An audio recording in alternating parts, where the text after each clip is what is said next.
Alexis Markovic, an orphan and prison escapee, finds safety within the hidden chambers of Moscow's Vikino railway station.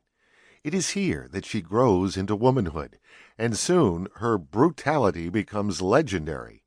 Recruited by one of Moscow's largest and most powerful crime families, she becomes the gang's primary enforcer. The tall, raven-haired beauty embarks on a mission to find out why the Okulov crime family is losing money in their American operation. While there, Alexis finds herself at a crossroad where she begins questioning her obligations to the organization that created her. Here's just a taste of what you can expect. Sergei Okulov motioned to the vodka bottle.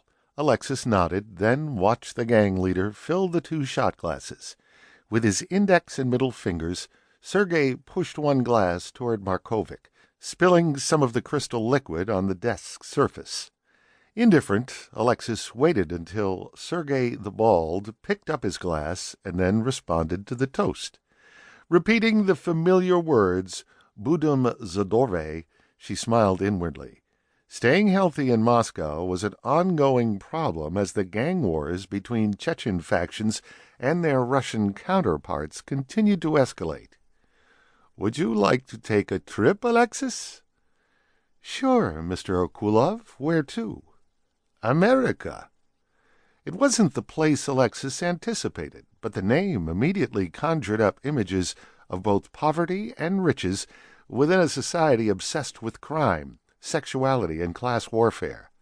America wasn't that different from present-day Russia. Colonel Putin and his cohorts ruled as an oligarchy, with the gangster class just a level below. "There is a matter that requires a correction, and you will be the instrument that initiates that correction." "I don't speak English, Mr. Okulov." "You'll learn. Get yourself a short-haired dictionary." Markovic smiled. "It's the way, isn't it?" And then Alexis pictured several American men. Okulov nodded. "Something you gravitate toward naturally." Alexis smiled again, but said nothing while waiting for the gang leader to continue.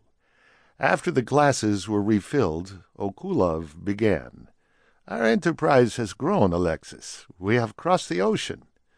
Sergei Okulov leaned forward, interlocking his fingers and resting his forearms on the table. His voice lowered.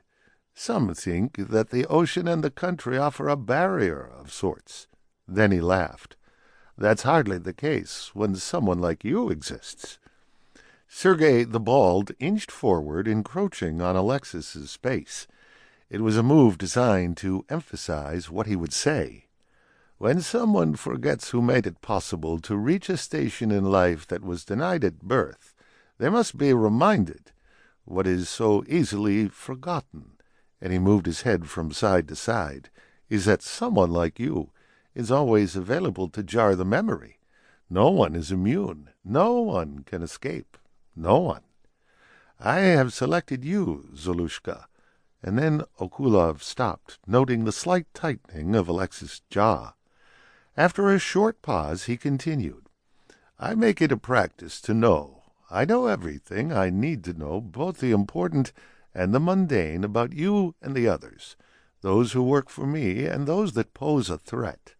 That's why I'm still here, when all else is crumbling around us. You do not mind if I call you Zolushka, do you?" And then the gang leader moved back in his chair, his eyelids narrowing into slits, so that his Slavic face was accentuated and menacing. This time it was Markovic who rested her arms on the table and leaned forward. "What's in a name? One is as good as another." Okulov's eyes widened and a thin smile appeared. "His name is Foma Andreev, my man in America." And then he chuckled. "Seems he has gone rogue, forgetting about his roots and those who made everything possible. I want you to make his stay in America permanent." To keep listening to this audiobook, I've left you a link in the description so you can do it, at no cost thanks to Audible's 30-day free trial.